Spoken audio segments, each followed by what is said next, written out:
Welcome back. Dear students, we are discussing plus one biology chapter number 9 that is biomolecules. पिछले video में प्यारे बच्चों हमने nucleotide के बारे में चर्चा की थी। आज का जो वीडियो है इसमें दो टॉपिक पर चर्चा करेंगे। तो जो पहला है that is primary and secondary metabolite. Primary metabolites are those biochemicals which are formed as intermediates and products of normal vital metabolic pathways of the organism। जो सामान्य मेटाबॉलिक पाथवेज होते हैं, normal metabolic reactions. Metabolic reactions means जितनी भी reactions किसी भी living organism की body में होती हैं उनको कलेक्टिवली हम मेटाबॉलिज्म बोल देते हैं। तो नॉर्मल जो सामान्य मेटाबॉलिक रिएक्शंस होती हैं उनके दौरान जो प्रोड्यूस होने वाले इंटरमीडिएट्स और प्रोडक्ट्स होते हैं उनको हम प्राइमरी मेटाबोलाइट्स कहते हैं। जैसे बहुत सारे प्राइमरी मेटाबोलाइट्स हैं, मोनोसेक्राइड, ओलिगोसेक्राइड हैं, देन डाइसेक्राइड्स हैं, फैटी एसिड्स हैं, लिपिड्स हैं, फॉस्फोलिपिड्स हैं, स्टीरोल्स हैं, अमाइनो एसिड्स हैं, नाइट्रोजन बेसिस हैं, न्यूक्लियोटाइड्स हैं and so on. These organic compounds are constantly used in various metabolic reactions which are taking place inside the body of an organism. Animal tissues usually possess only primary metabolite, but plants and microorganisms, in addition to primary metabolites, they have secondary metabolites also. Now coming to the secondary metabolites, they are specialized products formed by alteration of normal or primary metabolic pathways. Primary या normal metabolic pathway में change करके alteration करने के बाद जो product पैदा होते हैं, जब प्रोडक्ट प्रोड्यूस होते हैं, they are known as secondary metabolites. जैसे एरोमेटिक कंपाउंड्स हैं, एल्कलॉइड्स हैं, टर्पिनॉइड्स हैं, फाइटोलेक्सिन्स हैं, फ्लेवोनॉइड्स हैं, रबड़ हैं, essential oils, antibiotics, colour pigment, gums etcetera. तो ये सारे सेकेंडरी मेटाबोलाइट की श्रेणी में आते हैं बच्चों। इस चार्ट की सहायता से हम देखेंगे जो सेकेंडरी मेटाबोलाइट्स हैं। पिगमेंट्स में जैसे कैरोटीनॉइड्स है, एंथोसाइनिन पिगमेंट्स हैं, एल्कलॉइड्स हैं, मॉर्फिन है, कोडीन है, ये बेसिकली ड्रग्स में यूज होते हैं। टर्पिनॉइड्स हैं, मोनोटर्पिन है, डाइटर्पिन्स है, इसेंशियल ऑयल्स हैं, लेमन ग्रास ऑयल है, ग्रास ऑयल, टॉक्सिन्स हैं, एब्रिन, रिसिन, लेक्टिन्स हैं, कनकेनावेलिन ए है, इसमें ड्रग्स हैं, बिनब्लास्टिन है, कर्क्यूमिन है। तो ऐसे पॉलीमेरिक सब्सटेंसेस हैं वगैरह वगैरह। Now coming to biomacromolecules. Biomacromolecules are formed by condensation of micromolecules. Micromolecules की चर्चा हमने पिछले वीडियो में की थी। उसमें हमने देखा था जो माइक्रोमोलेक्यूल्स हैं they are the monomer units of macromolecules. जैसे अमाइनो एसिड्स हैं, they are the building blocks और मोनोमर यूनिट्स ऑफ प्रोटीन्स। ऐसे ही मोनोसेक्राइड्स हैं, they are the building blocks of polysaccharides. ऐसे जो न्यूक्लियोटाइड्स हैं they are the building blocks of nucleic acids. तो प्यारे बच्चों, बायोमैक्रोमोलेक्यूल्स में हमारे पास मुख्यतः 3 मॉलिक्यूल्स हैं जिनके ऊपर चर्चा करेंगे हम। पॉलीसेक्राइड्स हैं, प्रोटीन्स हैं और तीसरा न्यूक्लिक एसिड्स। तो फर्स्ट ऑफ ऑल पहले देखते हैं मैक्रोमोलेक्यूल्स के बारे में। They are the large-sized complex molecules having high molecular weights. The most common macromolecules present in the cells are polysaccharides, proteins, and nucleic acids. DNA और RNA, they come under the nucleic acids. These are chain-like polymers formed by polymerization of macromolecules monomers, namely monosaccharides, amino acids, and nucleotides, respectively. जो polysaccharides हैं उनके monomer units हैं monosaccharides, और जो proteins हैं उनके monomer units हैं amino acid, और जो न्यूक्लिक एसिड्स हैं उनके मोनोमर यूनिट्स हैं न्यूक्लियोटाइड्स, जिनकी चर्चा हमने अपने पिछले वीडियोस में कर ली है।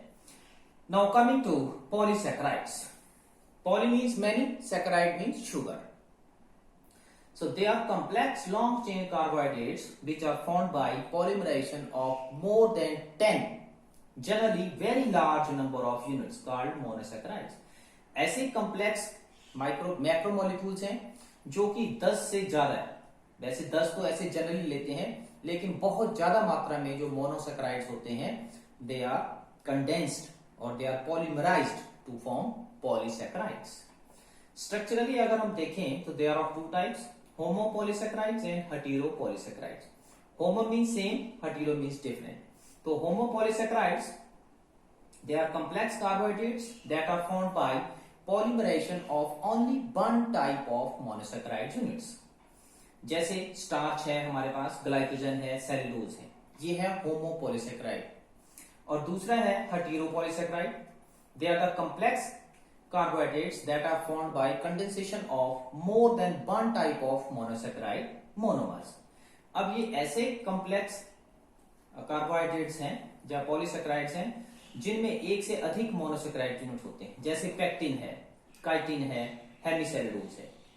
अब यहां पर आपके सिलेबस में होमोपॉलीसेक्राइड जो हैं उनकी चर्चा डिटेल में दी गई है, तो उन्हीं को हम डिस्कस करेंगे अब. तो first of all, the first homopolysaccharide is starch. It is a homopolysaccharide which is formed by polymerisation of polymer of glucose monomers. Its molecular formula is C6H10O5N, where the value of N varies from 200 to 1000, and it depends upon the source from where we are getting the starch.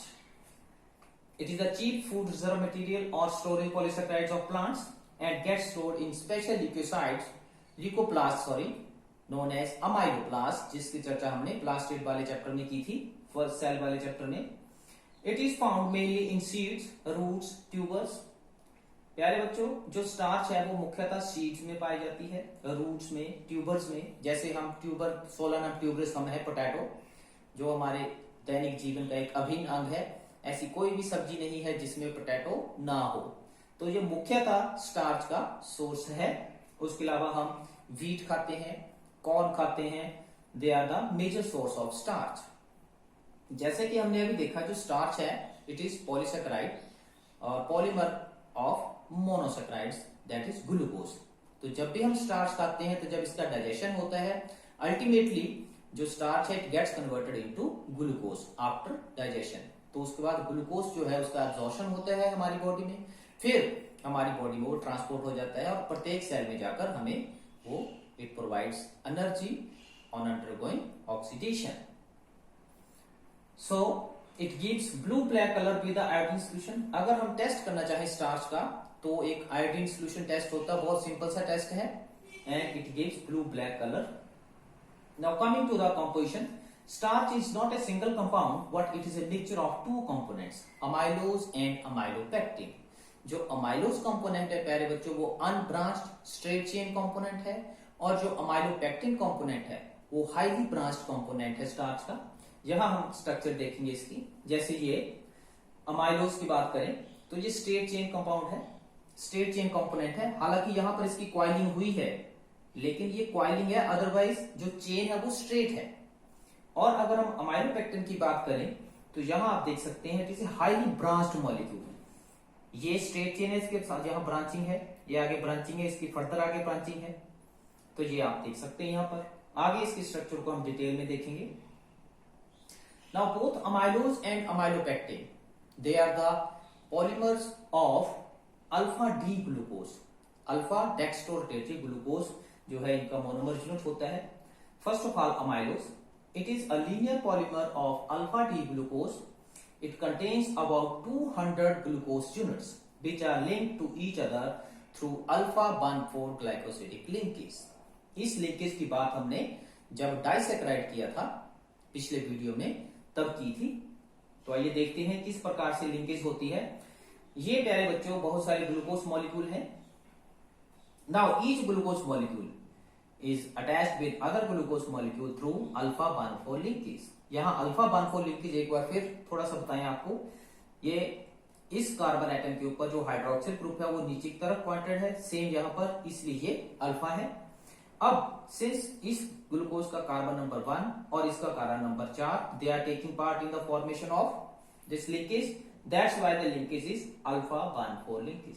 ऐसे बहुत सारे glucose जो molecules हैं they are linked through this linkage and they form long chain component that is amylose. Next is amylopectin. It is highly branched outer part of the starch molecule and consist of large number of short chains each containing 20 to 25 glucose units which are joined together through alpha 1,4 glycosidic linkage and alpha 1,6 glycosidic linkage. अब प्यारे बच्चों, जो amylopectin है इसमें दो प्रकार की linkage पाई जाती है। अल्फा 1,4 जो स्ट्रेट चेन में पाई जाती है। व्हेनेवर देयर इज ब्रांचिंग, जब भी ब्रांचिंग होगी तो जो लिंकेज है वो अल्फा 1,6 ग्लाइकोसिडिक लिंकेज होगी। अभी हम देखेंगे डायग्राम में। The alpha 1,6 glycosidic linkage occurs at the region of branching while alpha 1,4 glycosidic linkage occurs in the straight region. ये देखिए बच्चों, जहां पर ये स्ट्रेट रीजन है, यहां पर हम देख सकते हैं ये अल्फा 1,4 ग्लाइकोसिडिक लिंकेज है। जहां पर ब्रांचिंग है ये कार्बन नंबर 6 है और ये दूसरे ग्लूकोज का कार्बन नंबर 1 है। तो यहाँ पर अल्फा 1,6 ग्लाइकोसिडिक लिंकेज आप देख सकते हैं। ब्रांचिंग रीजन के ऊपर हमेशा याद रखना, जब भी ब्रांचिंग होगी यहाँ इसमें तो अल्फा 1,6 लिंकेज बनेगी। ये क्वेश्चन भी कई बार पूछा जाता है। Next coming to the glycogen, it is a homopolysaccharide which is a major reserve food material of animals, fungi and some bacteria. It is also known as animal starch. अब starch is a reserve food material of plant. Similarly, glycogen is a reserve food material of animal. तो इसलिए इसको animal starch भी बोला जाता है। It is stored in liver and muscles. It is formed from glucose by the process of glycogenesis. Glycogenesis. Glyco means glycogen, genesis means synthesis. Similarly, जो glycogen है, it is being regularly hydrolyzed to form glucose for the use by body cells. This process is known as glycogenolysis. The process of degradation of glycogen to form glucose is known as glycogenolysis. Glycogenolysis means breakdown. क्या होता है इस पे थोड़ी सी चर्चा करेंगे हम यहाँ पर। ये दैनिक जीवन से जुड़ा हुआ जो प्रश्न है, जो भी एक्स्ट्रा ग्लूकोज होता है बच्चों हमारी बॉडी में, जब हम खाना खाते हैं उसके पश्चात extra glucose gets converted into glycogen and whenever we need energy, when the amount of glucose gets lowered in our body, then the stored glycogen gets converted into glucose. Now this conversion is controlled by two hormones, insulin and glucagon. The conversion of glucose to glycogen is catalyzed by insulin and conversion of glycogen back to glucose is catalyzed by glucagon. तो जब insulin की कमी हो जाती है हमारी body में तो क्या होता है, जो ग्लूकोज है एक्स्ट्रा ग्लूकोज वो कन्वर्ट नहीं हो पाता ग्लाइकोजन में, जिससे जो हमारे ब्लड लेवल का जो ग्लूकोज है, जो ब्लड में ग्लूकोज का लेवल है वो बढ़ जाता है और हम ऐसे बोलते हैं कि हमें शुगर हो गई है जनरल आम टर्म में, लेकिन उसको बायोलॉजिकली स्पीकिंग डायबिटीज मेलिटस कहते हैं. तो डायबिटीज मेलिटस किसके कारण होती है? Due to non conversion of glucose into glycogen. अब किसके कारण नहीं हो पाती है ये? Due to the absence of insulin.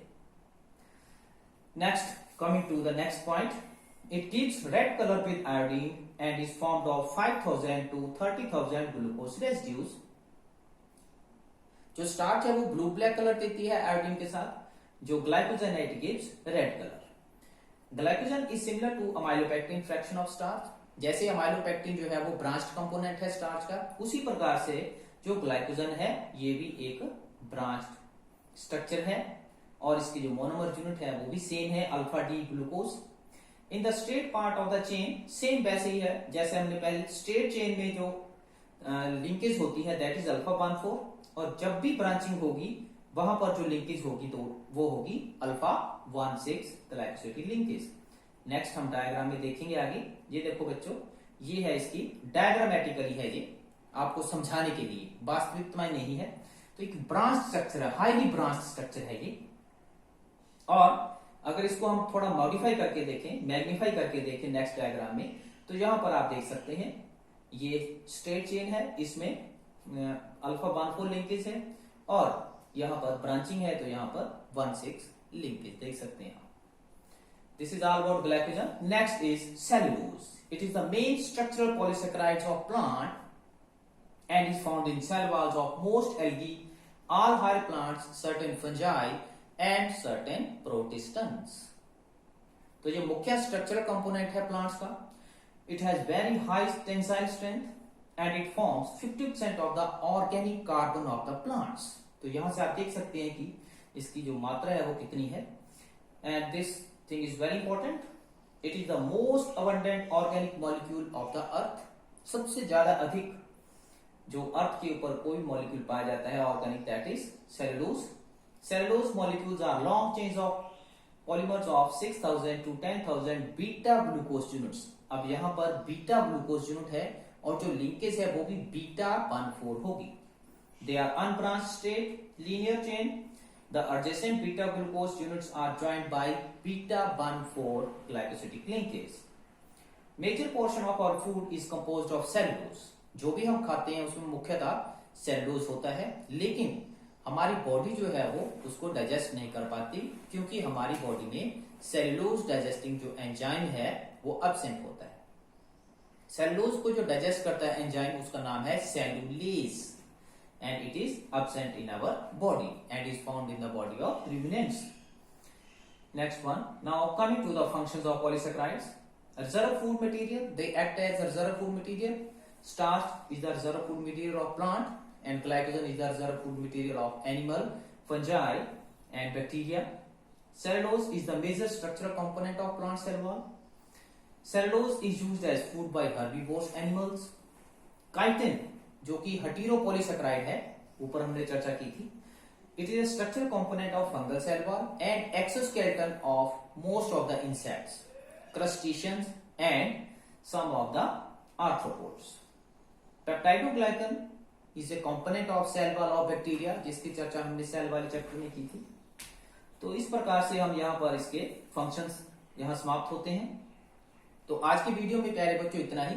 अगर मेरा वीडियो आपको यूजफुल लगा हो तो इसके ऊपर कमेंट करें, शेयर करें, लाइक करें और to get similar videos related to biology please subscribe my channel and don't forget to press bell icon to get latest updates. Thank you very much.